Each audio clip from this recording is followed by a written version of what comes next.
Halo, perkenalkan nama saya Yakub Sabluri. Saya mahasiswa dari kampus Universitas Pembangunan Indonesia Manado, Fakultas Keperawatan. Di sini saya akan menyampaikan struktur sistem reproduksi pada wanita dengan sistem perkemihan. Oke, kita masuk saja kepada fungsi sistem reproduksi pada manusia. Sistem reproduksi pada manusia akan mulai berfungsi ketika seseorang mencapai kedewasaan, pubertas, atau masa akil balik. Pada seorang pria, testisnya telah mampu menghasilkan sel kelamin jantan, sperma, dan hormon testosteron. Sedangkan seorang wanita, ovariumnya telah mampu menghasilkan sel telur, ovum, dan hormon wanita yaitu estrogen. Oke, sekarang kita masuk kepada sistem reproduksi. Ini dibagi lagi menjadi dua bagian, yaitu sistem reproduksi pada pria, sistem reproduksi pada wanita. Ya, mari kita bicara tentang sistem reproduksi kepada pria. Sistem reproduksi kepada pria ini akan dibagi menjadi beberapa lagi bagian, yaitu organ terdiri atas internal dengan eksternal. Kalau kita berbicara tentang organ reproduksi eksternal kepada pria, ada lagi beberapa bagian, yaitu penis, skrotum, testis. Sedangkan organ reproduksi internal pada pria, epididymis, van der Vries, ductus ejaculatorus, kelenjar aksesoris, fascicula seminalis, kelenjar prostat, dan kelenjar Cowper. Sedangkan organ reproduksi pada wanita, organ reproduksi kepada wanita ini juga dibagi menjadi dua bagian, yaitu organ reproduksi internal dan eksternal. Sekarang kita berbicara kepada yang pertama, berbicara tentang organ reproduksi eksternal. Organ reproduksi eksternal dibagi menjadi 5 bagian. Yang pertama, vulva, klitoris, fascibulum, mons pubis, hymen.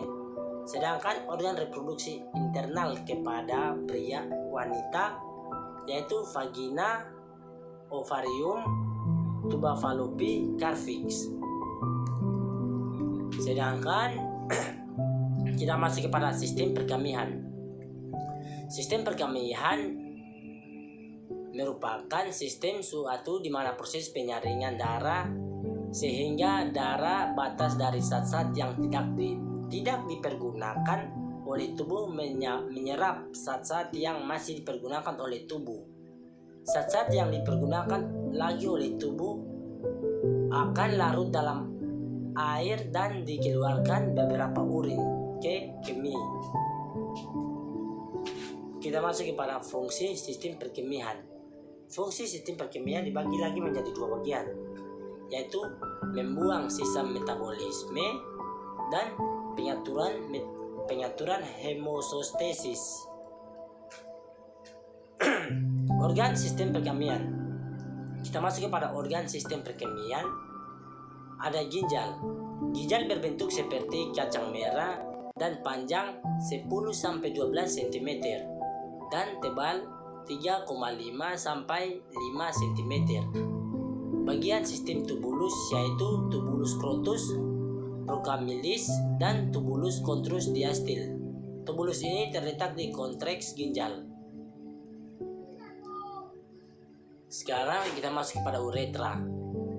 Uretra secara histologi, uretra terdiri atau atas lapisan mucosa, muscularis, dan adventista.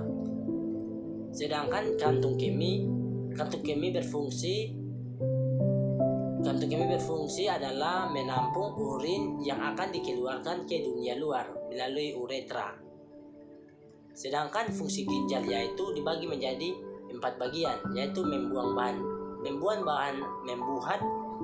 bahan asing dan produk sisa, mengatur keseimbangan air dan elektronik, mengatur keseimbangan asam dan basa, menghasilkan rein yang berperan dalam pengaturan tekanan darah.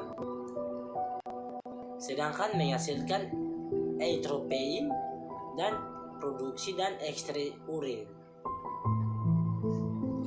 Sekarang kita masuk kepada proses berkemian.